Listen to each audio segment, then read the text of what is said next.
You may have seen the book, but probably, if you're average, you haven't yet, since it's pretty new, called Angels Don't Play This Harp. You need to know what it's about. We all need to know more of what it's about and what's going on in this country. It's a long ways away to Alaska, but still it's this country. And we have the author, the co-author of this book with us today. We're privileged to have with us Dr. Nick Begich of Anchorage, Alaska.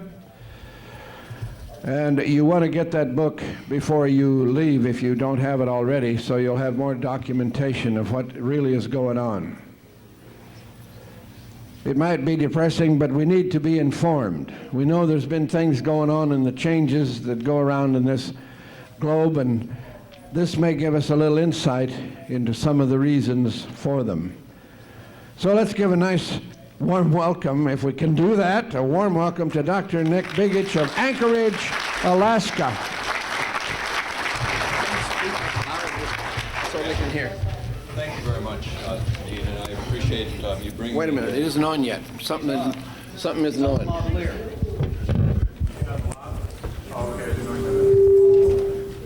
All right, now can everybody hear me? All right, great. I appreciate Dean bringing me here from Anchorage. It was a little bit of a trip coming down. It always is when you leave Alaska. Earlier this week, in fact, I was on a radio program up in White Springs. When I told them I was going to drive up, so I was going to be in the neighborhood anyway, I was going to be in Tampa. They were a little surprised because it was a couple hundred miles, but from our perspective, it's sort of like right around the corner.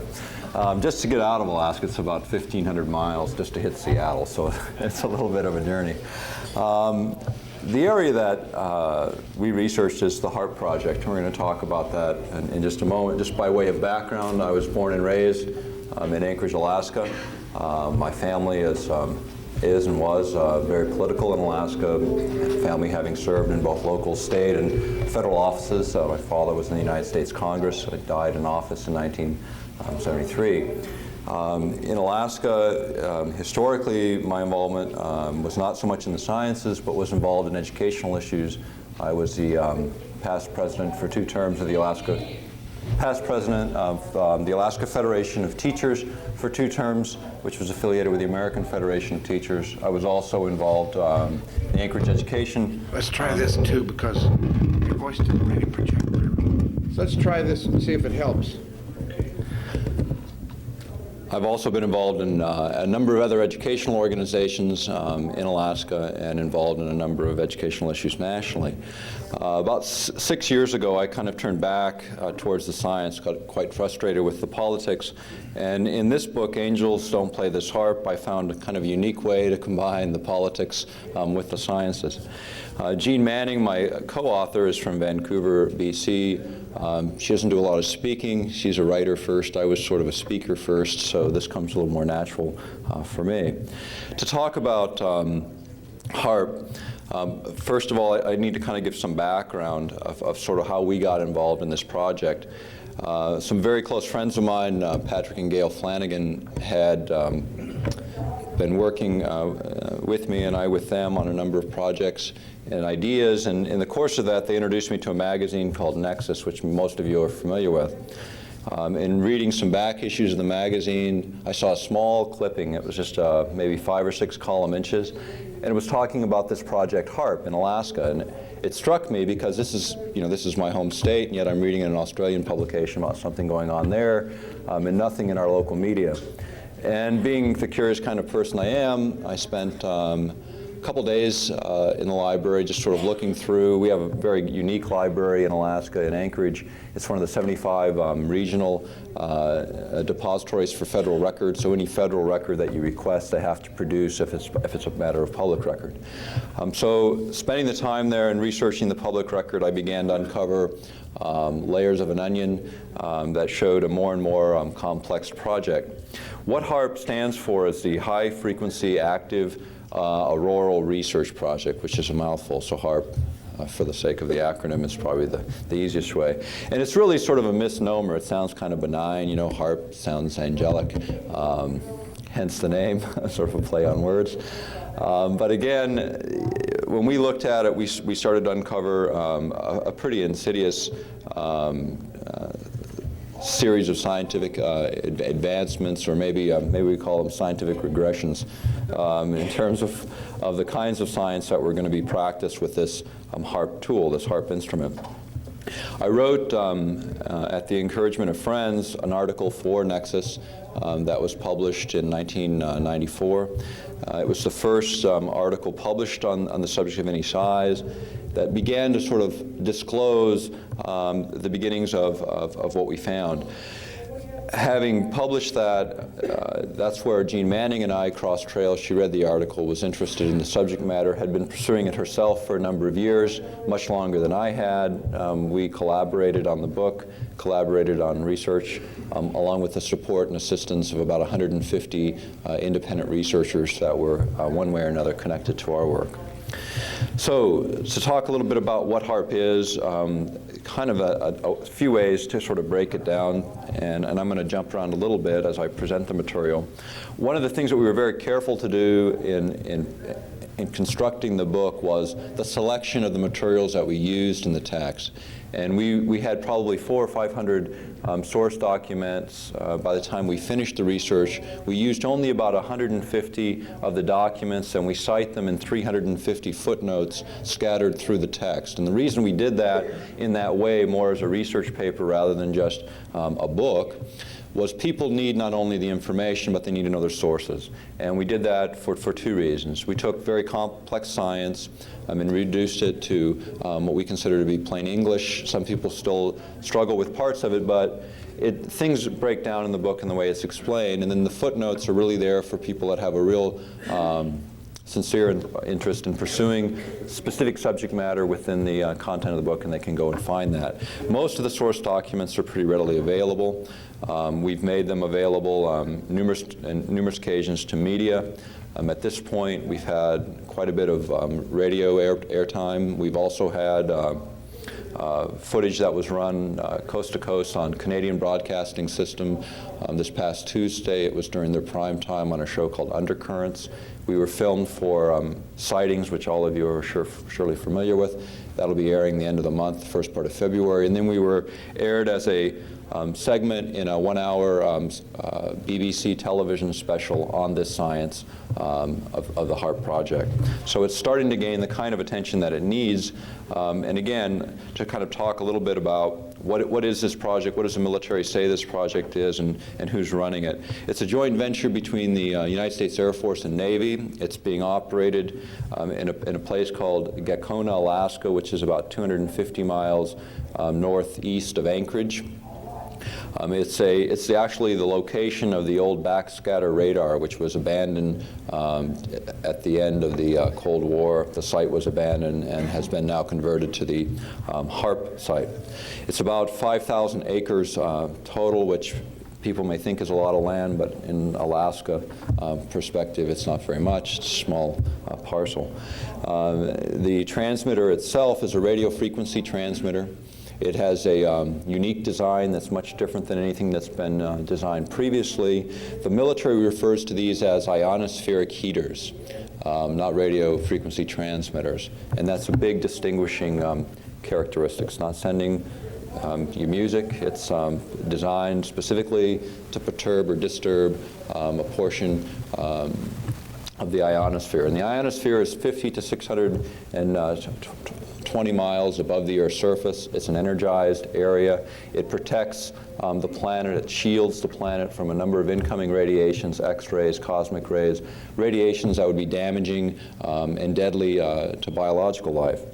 So this is the area that they're trying to deliberately disturb, which is probably the first bells go off when you start talking about man manipulating now another portion of our environment, and a portion that's very critical to life on the planet. What they intend to do, and initially, and what they announced in the what they called their fact sheets. And the fact sheet's kind of an interesting thing. It's a thing that kept expanding as people pointed out to the military and began to force them to disclose more and more about the science. The fact sheet kept growing, and there became more facts and more facts and more facts as they reprinted these things over the course of the last 3 or 4 years. Now they have a website in largely response to our book. They activated a website through Haskell Air Force Base to sort of lay out their side of the story, and so that's out there. Of their website, if you search it out through the acronym HARP, you'll find it through most crawlers can locate it that way. I don't have their website with me. I have a website established for our work, and we have a hot button from ours to theirs. Our website is www.throne.com. But to talk about what they originally said this project was designed for was to demonstrate a new way of creating ELF for the purpose of communicating with submarines. Previously, and many of you will remember, large controversies with the ELF antennas in Wisconsin that are miles and miles long, buried underground for communication with submarines. What they intend to do with this device is stimulate the ionosphere in a way that causes it to modulate. In other words, moving it from DC to AC and actually turning it into a virtual antenna in the sky for creating ELF. And that was one of the applications, the only application that they said had a DoD or Department of Defense use, initially starting the project. And that came out in their public announcements in 1992, 1993. What we found in their material, and most of what we cite in the book, when I say we cited primarily mainstream media, we also cited predominantly government records. So it's not our words, it's their words. All we've done is condense them and consolidate them for you. What they had in their early work was a number of other military applications, including over-the-horizon radar, the ability to look over the horizon to see what's incoming. The previous technology, as things got closer and closer, they became more and more distorted, so they couldn't be easily distinguished. This technology changed all that so that they could actually distinguish incoming objects from great distances out all the way to within kilometers of the transmitters themselves, and they could distinguish devices all the way from ionospheric levels all the way down to the Earth's surface, including cruise missiles. So the technology in that sense, as a defense technology, the military got pretty excited about. It showed up in, where we first saw that was in their own documents on the technology, and then there were a number of other applications. One of the other abilities of this transmitter is to create a large enough energy burst and basically bouncing that energy off the ionosphere to create an energy field around those incoming objects of sufficient size that with specifically designed detection equipment, they could even distinguish which of those incoming objects might be carrying nuclear payloads.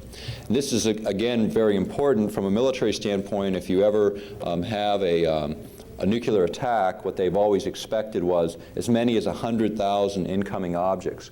And then within that are only a few that are carrying nuclear warheads. But in order to lock on to all of those incoming objects, the computing power required to triangulate positions, calculate where you need to fire and to knock them out is just incredible when you talk about 100,000 incoming. If you can reduce that number by distinguishing which ones are legitimately nuclear threats, then of course the odds of taking them all out is much greater.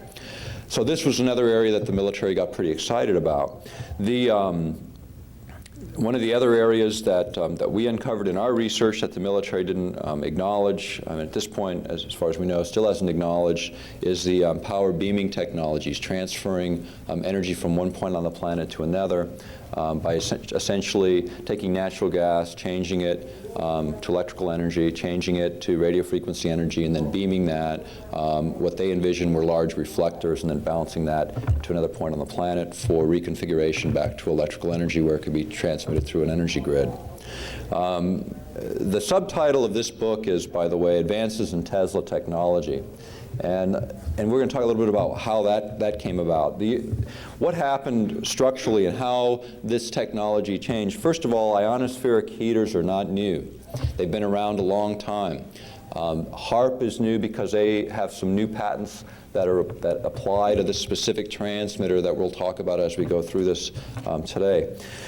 But when the first efforts at creating this new HARP technology were back in the middle 80s. A gentleman, Bernard Eastland, was an inventor who was hired by Atlantic Richfield, ARCO in Alaska, as it's known.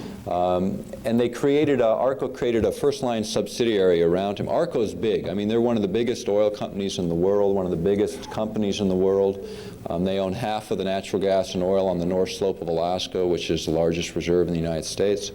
Very, very rich company. The problem is, on the North Slope of Alaska, there's no natural gas pipeline, so the gas is re-injected into the ground. It actually has a benefit of pressurizing the field and maintaining field pressure for oil production.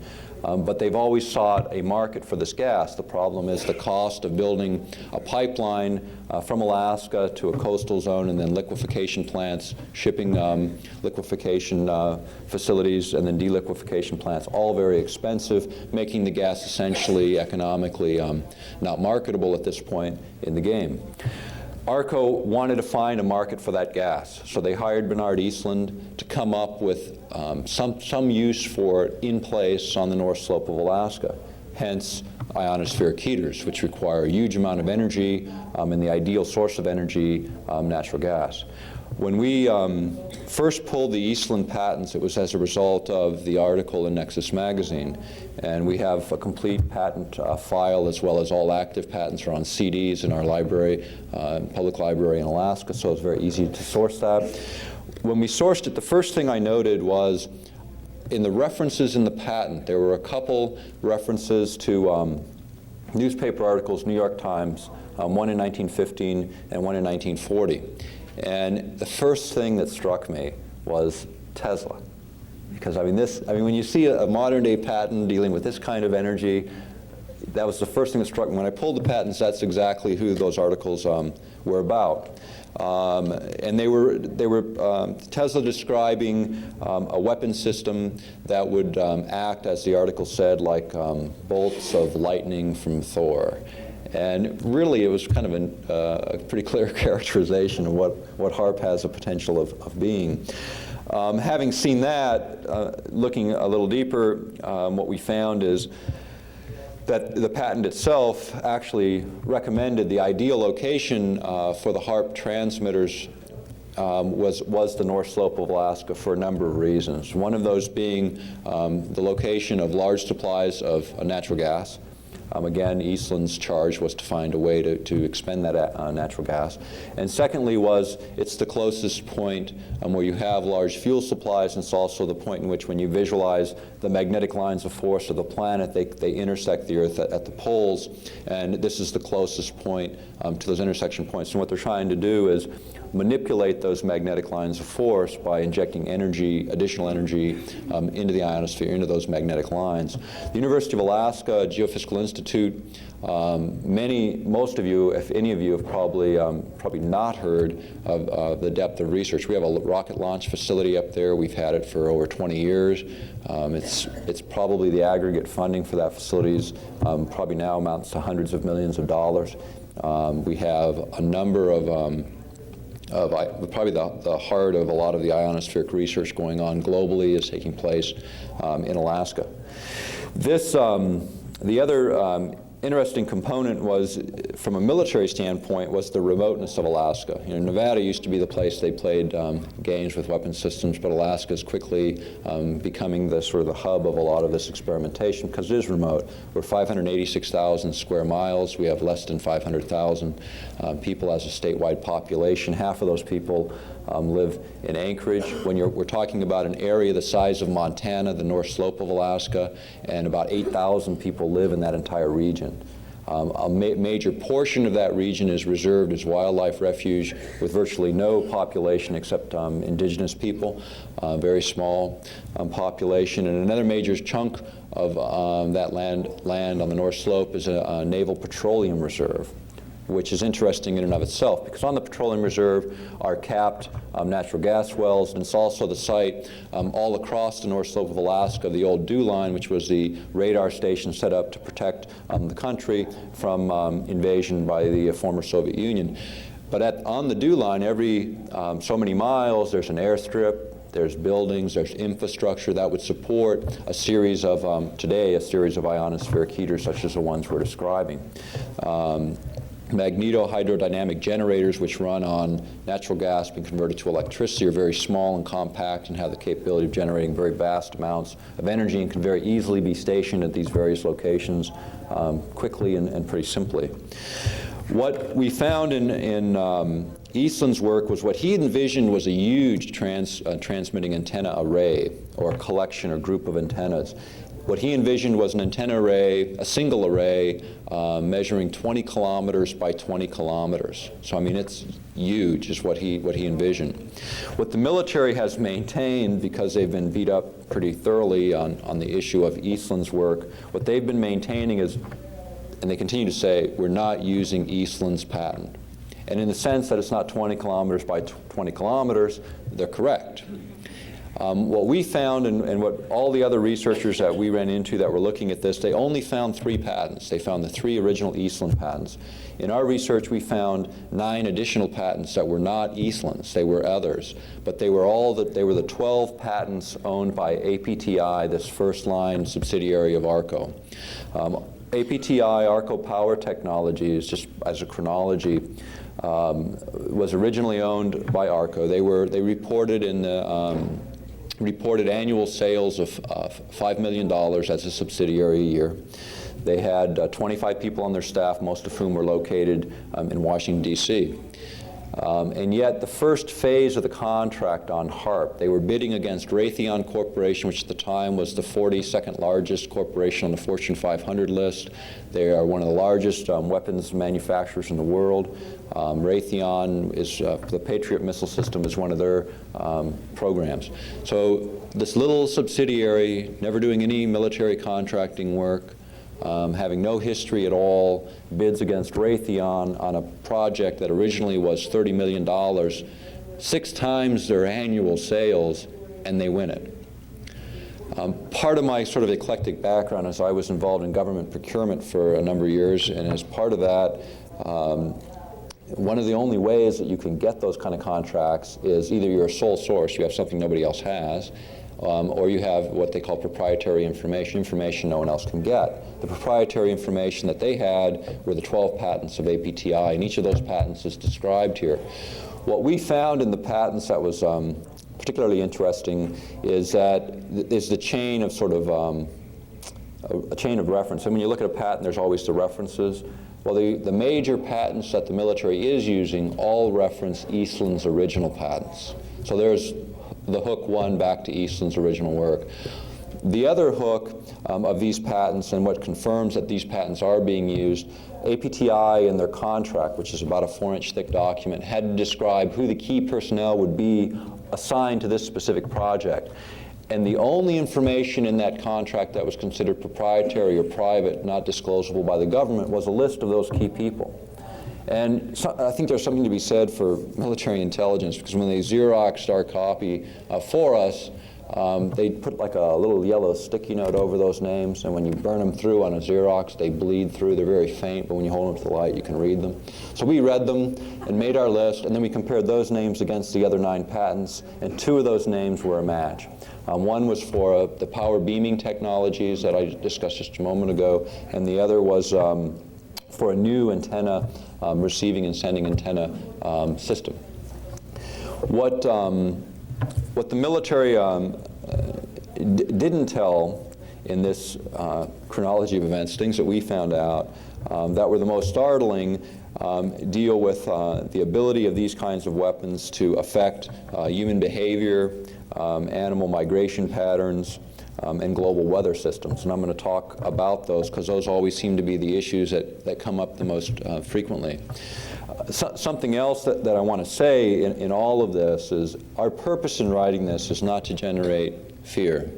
If you're functioning in a position from fear, you're not going to think coherently, you're not going to react coherently, you're not going to do, unless it's by accident, the right things. Our purpose was to deliver the information in a way that would equip people with knowledge that they could pass on with confidence. Knowing the issue is what gives you the ability to argue an issue.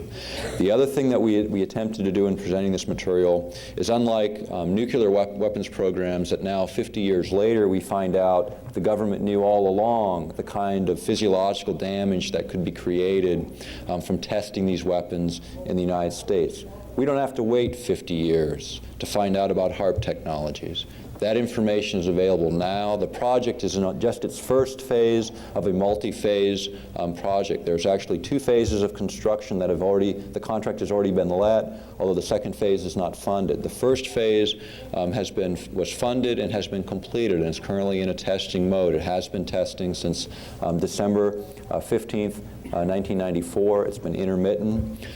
They had a little bit of problem with their funding because one of these other applications the government sort of forgot to mention in their fact sheets, but it came out in congressional testimony when they were before the Defense Subcommittee seeking their appropriation for 1995. This past year, one of the areas they emphasized was an area called earth-penetrating tomography. And what that is essentially is looking into the Earth through the surface of the Earth several miles deep, using this ionosphere keter to essentially bounce the signal off the ionosphere, returning a signal back to Earth, and then with instruments on the ground, they're able to detect the strata. In other words, they were going to use it for detecting differentials in mineral strata for oil, natural gas fields. The primary military application was non-proliferation, counter-proliferation, looking for nuclear, underground nuclear facilities. And this was an area when they went into the subcommittee of the Senate and began pitching this whole issue of HARP funding, they emphasized this particular application. Well, non-proliferation, counter-proliferation is a priority of the United States Senate, and so that became, from their perspective, the priority of the project. And what they said to the HARP program managers, look, you can't go forward with your project until you make this particular application, earth-penetrating tomography, a central theme in your research. That has to become part of the upfront central theme.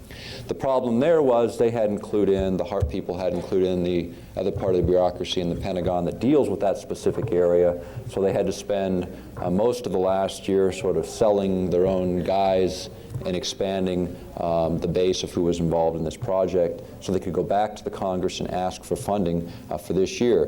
What it did is it delayed the funding for the second phase of the project, which initially was estimated at $175 million to build the second phase. It's most likely going to be significantly more than that, like most large federal projects are. What they ended up with was, unless they did something in the last couple of days, the 1996 budget's still in flux, but within that budget is $15 million under the Department of Defense for HARP under non-proliferation, counter-proliferation for testing this specific application. When we interviewed, my co-author interviewed John Heckscher, who is a geophysicist at Hanscom Air Force Base, and the program manager, the PR guy for the HARP project. And having grown up around politicians, I thought they really had sort of a franchise on word games. But, you know, I tell you, the PR guys for the military are the best. They are the masters of the game. And, I mean, and when you look at the correspondence that we were able to obtain between them and members of our state legislature and others, and you look at the structure of the sentences, the structure of the wording, it's so double-sided. I mean, and you can't, it's not like an interview where you can keep digging and digging and digging and hammer them. It's just one-way communication. What we found in the earth-penetrating tomography interview that was disturbing and alarming to me was when John Heckscher described the frequency range of this earth-penetrating tomography application, what would be returning to Earth. What he described was a pulsed a pulse rate or a hertz of 1 to 30 hertz, which happens to correspond to the predominant brain waves of human beings. What he described was, he said, but it shouldn't be a problem because the energy level returning will be scattered over a large area, and the energy density will be approximately equivalent to what the Earth normally produces anyway. The only difference is it's going to be coherent, rhythmic. Well, that's a big difference. And what we found, and that is the difference that matters in terms of affecting biological systems. What we found in our research, and again, there's lots of material out there, but we felt like the best place to go was right back into the government record and see what they had to say about ELF. And although there's a lot of controversy, the Navy actually has the largest set of abstracts on international research. There's over 1,000 papers on the effects of electromagnetic radiations, and with some emphasis on ELF. What we found first, in the most, perhaps the most startling record, was a document. It's called Low Intensity Conflict in Modern Technology. It was put together in June 1986 by Maxwell Air Force Base, and it was sort of an exploration of a number of new weapon systems. Within that text, incidentally, the forward was by Congressman Newt Gingrich, which is kind of interesting for most people. And in that, there were actually two chapters that were really relevant. One dealt with the artificial creation of electromagnetic pulse. Previously, and when you look at the patents on Eastland's work, the HARP system, from Eastland's perspective, would replace what we previously were able to get by thermonuclear detonation in the upper atmosphere, creating an electromagnetic pulse to knock out electronics. The HARP system is a more controlled and less messy, from their perspective, way to create that EMP, electromagnetic pulse. What we found in looking at all of that, as an application, again, looking at the record, the other chapter that was particularly interesting was a chapter put together by Captain Paul Tyler. And what he basically said within that text is that a new class of weapons was emerging. And this class of weapons would use radio frequency to disrupt human brain functions. And what he envisioned was something much smaller. He envisioned a system that would be truck-mounted, utilizing radio frequency or microwaves to cause disruption of brain function to the point where troops would be debilitated to inaction. This is 1986 that paper was written. We then rolled backwards sort of in time and looked at earlier work. We looked at a document, a book, called Unless Peace Comes. It was a compilation of a number of people's work. Within that book was a chapter, a short chapter called How to Wreck Your Environment. The person who wrote that chapter, and this was written in 1969, so it's kind of before the big environmental movement started in the early 70s. The person that wrote that was J.F. Gordon MacDonald, who was a geophysicist at UCLA, and he was also a science advisor, one of several science advisors to Lyndon Johnson when he was president. So he was no slouch. He was someone that was recognized both in this country and internationally as a specialist in geophysical warfare. In that text, he talked about the idea of creating triggering events using small input but at the right frequency in the right place at the right time to create very large geophysical events. And he describes all of those things that are apocalyptic in nature, from tidal waves, floods, earthquakes, on and on and on, weather modification. And then in one portion of that, he also described the ability of, if you could, and it was theoretical then, if you could electronically stroke the ionosphere so as to create a signal to come back, that you could actually modify human behavior with mood swings. And this is in that text. The next text that we found that was interesting in terms of technology was a book that was put together by Zbigniew Brzezinski when he was at Columbia University. And Zbigniew Brzezinski, for those that don't know, later became National Security Advisor to Jimmy Carter. So he was no slouch either in terms of intellect, although many of us disagree with his politics. In that text, he also described a system whereby stroking the ionosphere, you could in fact create behavioral changes in human beings. The problem was, that was written in 1970. That entire book, which is referenced in our text, is startling. I mean, it's a 25-year-old book, and when you read it, it should have been written today, telling what happened the last 25 years. It's tough to read because he writes in a very convoluted English, but it's worth reading. If you can find it in a used bookstore, it's one that's well worth finding and searching out because it's a startling book. Sometimes you can get those on an interlibrary loan through even your local library, and it's one people here should definitely take a look at. What we then found was another report that was put together in the 80s, and it was a report put together at Brooks Air Force Base to sort of lay out the plan for how to introduce new weapon systems in terms of biological effects using radio frequency specifically, along with a number of other effects. The next document that we found that was very important in our work, probably the most important in terms of tying things together.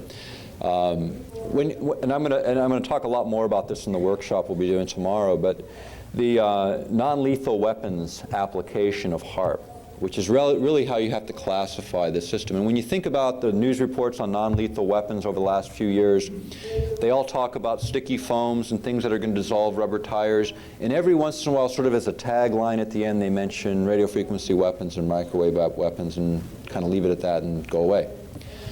What we found was a document produced in Geneva, Switzerland by the International Red Cross, and it was a document describing and discussing the international implications in international law of new weapon systems. Within that was a section dedicated to microwave and radio frequency weapons, which actually laid out the frequencies and power densities of these new classes of weapons. And they broke them down for those that will create biological effects, being the softest weapon, those that create bit errors in computers, causing computers to make errors in their calculations, and then those eventually that get to a high enough energy level that actually melt circuitry, which gets closer to what Tesla envisioned originally was a system that would melt engines and melt circuitry.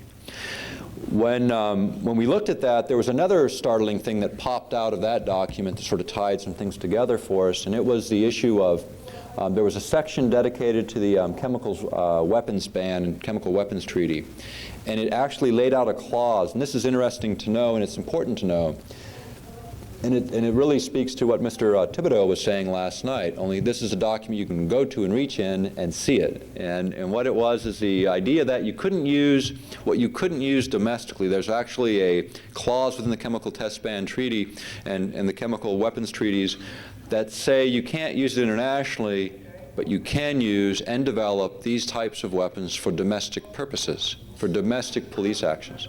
That's in that record. It's in that document, that International Red Cross document, citing the paragraph that it's in that treaty. This is really important. So what our government and other governments cannot use against declared enemies, we can use against our own people. The importance of that is the phrase that appears in that document is exactly the same language that appears in a document of which early on we got a draft of, and it was a document that transfers from the Department of Defense to the Justice Department non-lethal technologies. And within that is a specific clause that shows this. And why would they transfer non-lethals? Because under these treaties, some of these weapons they cannot develop as a military machine, but they can develop as a domestic policing organization. So that technology transfer has been happening the last couple of years. You'll see a number of references to that within this text, and those references are either mainstream media or they are, in fact, those original government documents or documents from international recognized bodies. So that's in there. And this is important because, again, this stuff overlaps a lot with a lot of the things that were discussed here. One of the other things that we found was another document produced by the United States Army. It was called The Revolution in Military Affairs. And what this document describes is sort of the methodology that the military follows and is following for the introduction of new weapon systems. And what it is it's a document that describes how the military shapes public opinion to accept new weapons by conditioning us with media to do that. And it lays it out. And it's the Army's record. It's not my record. It's not my words. It's their words, laying out this sort of scenario of how you do that. And the scenario they lay out is you first have to create villains that everyone can agree are villains. So the villains they've created are terrorists and international drug traffickers. And most in this room, I hope everyone in this room would agree that there's some villains there. The problem is, to make them villains, we have things in this country called trials and due process. The dilemma that they present is to interdict, say, a plane coming in that you think is loaded up with drugs and terrorists, and you use these radio frequency weapons that are invisible to the eye. They knock a plane out, they blame it on instrument error, and then, oh my gosh, they were just tourists. Okay? Again, at what point do we draw the line? And they're drawing a line so that people will buy into the idea of the introduction of new technologies, and yet these new technologies violate many principles on which this country is based. The Revolution of Military Affairs paints the picture clearly, so people can see clearly the design of the government. In an article that we saw just before publication, and it's cited, I can't remember the name of the publication, it's cited in the text, actually was sort of heralding the revolution in military affairs as this wonderful new thing coming from the Pentagon and being one of the biggest issues talked about in those circles. But they never really said what it was, and you have to go back to the source document, the Revolution in Military Affairs, to see what picture they're trying to paint. To talk now a little bit about what are the things that we really object to. Talk about earth-penetrating tomography, and we talked about the frequency ranges in which that technology was required to work, and we talked a little bit about low-intensity conflict in modern technology and the idea of using radio frequency, pulsed radio frequency, to create a mental disruption. What our research shows when we match everything off, and we had some electrical engineers, radio engineers take a look at our work, because it's not our specialty, it's not our area, to take a look at, will this transmitter produce the kind of energy, deliver the kind of energy in the right waveform at the right frequencies that could create these effects? And the answer was yes, it can do that. It's not in the program, in terms of the project, but to understand military weapons projects, you have to understand two basic principles. One is compartmentalization, and one is need to know. Compartmentalization is where they take the project and they divide it up into small chunks, each group scattered throughout the country, sort of specializes in their area. They really don't see how all the dots connect until the end, and they only need to know this certain portion, so that's what they know about. And what we see in HARP up front are atmospheric physicists and physicists, radio frequency specialists, radio engineers, electrical engineers, but no one from the biological sciences. They're located in different areas. They're located at Brooks and Haskell, and in university research centers scattered around the country that are funded in large part by money from DoD. To talk a little bit about the idea of brain entrainment or manipulation of mental function. From my perspective, this is the core issue that only a revolution in military affairs could change. Because when you look at the First Amendment as a constitutional issue, freedom of speech, freedom of the press, freedom of religion, all those require, first of all, freedom of thought. Anything that manipulates the way and manner in which people think should be considered, and rightly so, as evil to its core. Any weapon system that we develop with our money, with our tax money, has to be based on American values, because when we throw the American values out, we might as well throw everything else out too. We have to maintain that foundation. Doesn't mean it's easy, it doesn't mean we're not going to have problems, but it's fundamental to who we are as Americans, it's fundamental to who we are as human beings, it's fundamental in every respect to who we are spiritually. That type of freedom, that type of manipulation is wrong. When we looked at that as probably the most compelling, and for many people the most frightening aspect of this technology, but it is what is coming. When you think back on some of the comments coming out of the former Soviet Union, Zhirinovsky particularly, when he was talking about forget nuclear weapons, why is everyone in a rush to abandon those now? They're obsolete. What we have now is a weapon system that has the ability to deliver much more power, to do much more damage, and to create much more havoc. And why use something that, after all, ruins personal property after the fact? Now we have something that can just ruin human beings.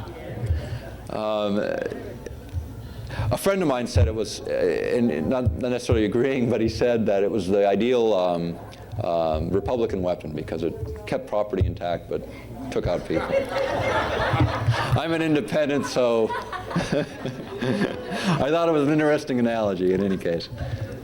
The issue on that point, the other issue was weather modification that comes up frequently. And just to touch on that briefly, these are the two areas, too, that everyone wants to jump to, and then that's the first place, manipulation of the mind and weather modification. The first place that uninformed folks' eyes sort of glaze over. They start stepping away from you at a very rapid pace, and they run the other way. That's why the documentation is critical. People who write on these subjects have an obligation to cite the sources. Give people a weapon. Give them information that has power behind it, that has source documents behind it, and that's what can create change.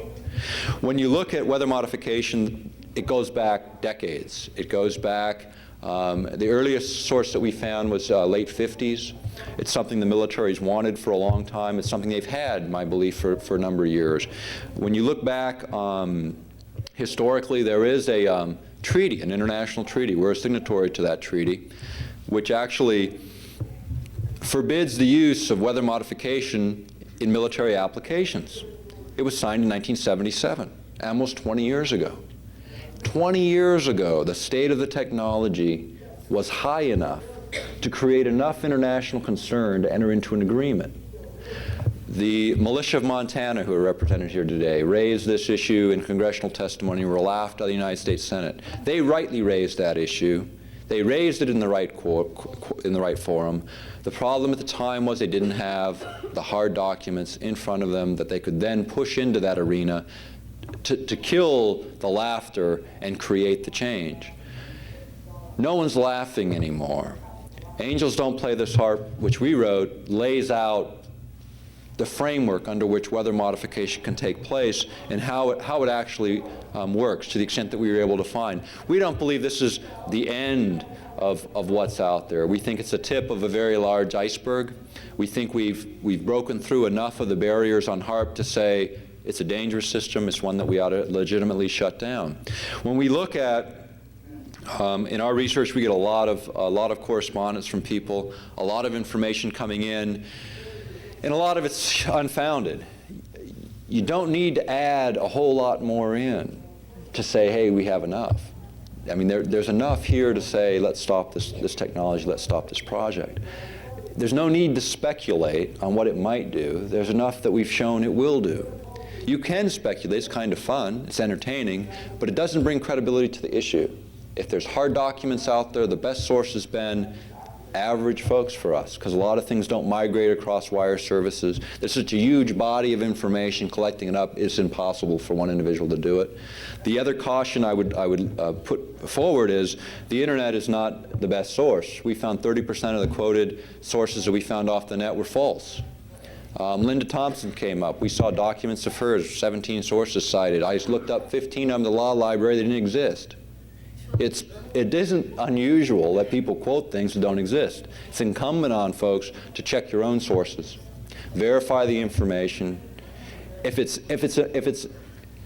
the information is strong enough to cause you to think about changing the way you live, it's strong enough for you to spend the time pulling the source documents yourself. And this is a mistake. People want to believe things. Find out for yourself. You're going to change your behavior. You're going to change the way you look at the world. Know what you're doing before you make the change, or you're just being manipulated like a Pepsi commercial. In terms of weather modification, recently, after the book was published, there was a response by HAARP planners to this issue, and they said it wasn't going to violate this international agreement because, and then they laid out very carefully that it wasn't large enough to migrate across international boundaries. It wasn't of sufficient power to affect other weather systems, and therefore it was exempt from this treaty because, once again, the exemption there is what you use domestically, you cannot use internationally. And this is really important, because when you think you're safe because they've entered into these agreements, and the only things that keep America safe is a constitutional form of government that still empowers each of us in this room to make change. In this project, the folks that I really want to credit with a lot of the work are the people they're rural Alaskans, people who live in what we call the bush. And the military didn't really anticipate this, but communication is so fundamental to life in Alaska. I mean, you have to be able to communicate. That as communications have improved and new systems have come in, you'll see people in the bush that are living on $10,000, $12,000 a year with a satellite dish and a computer. And it's not unusual, it's pretty common, because that communication is vital. And in the winter, it's long, it's cold, and it's not a whole lot to do, so you spend your time learning, basically.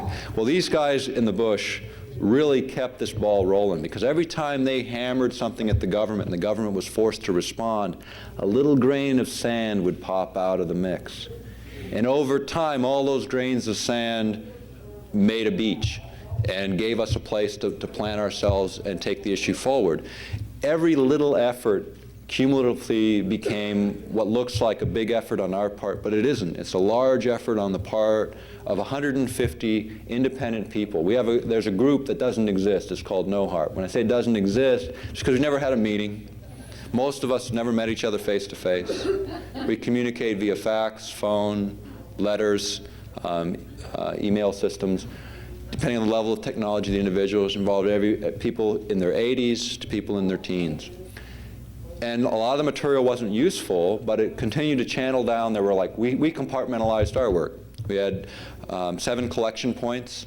These 150 folks fed their information to their friends. When I got involved with the project was really only about a year and a half ago.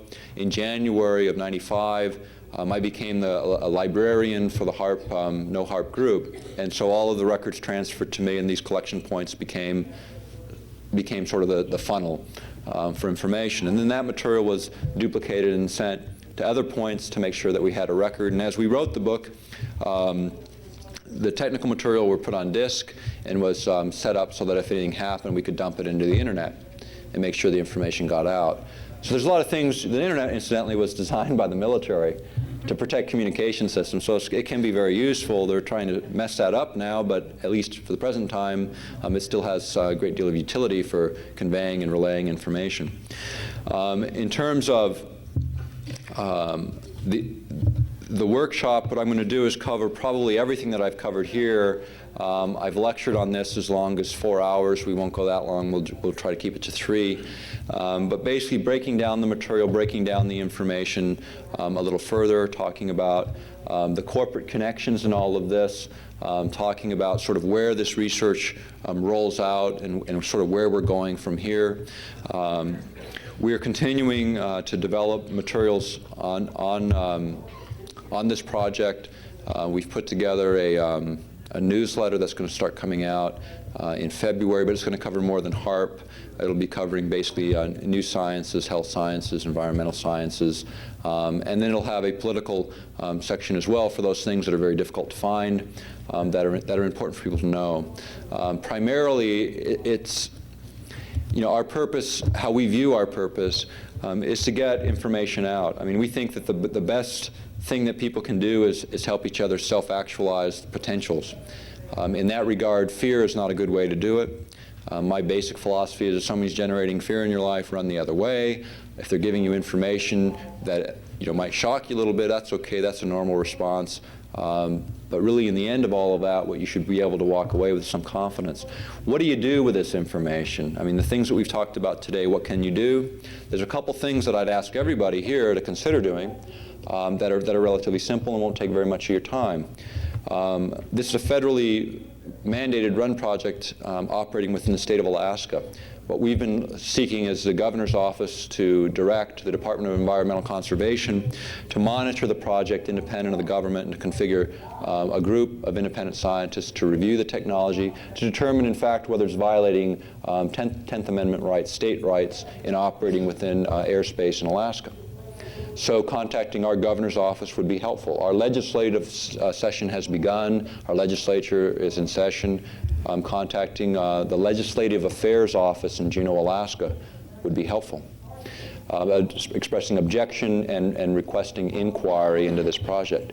Requesting an inquiry at the national level to your senators and congressmen for an investigation and hearings on this project would be helpful. If in fact a hearing is held at a national level, a number of the scientists that have worked with us will go to those hearings, appear in those hearings. We will bring in the 4-drawer file cabinet and park it next to the testimony table and deliver the information. We still have a democracy. We still have the way to influence our outcomes. I think the next elections are going to change things a lot more. In Alaska, at least, this is beginning to become an election issue, which has been great. The book itself, we self-published. Publishers wanted too much time. We didn't want to wait the year. We didn't think we had the year. The first printing was gone in 7 weeks. It was 5,000 copies. The second printing of 20,000 is quickly going, and a third printing has been engaged. So it's out there. The Phoenix Books and Militia, Montana both have it. This is what the cover looks like. They have it at their tables. I'd encourage you to pick it up. It's $14.95. I think we have maybe 1 minute. Maybe we have one question we can take. Yes, sir. If you'd go to the microphone so everyone can hear the question, that'd be most helpful.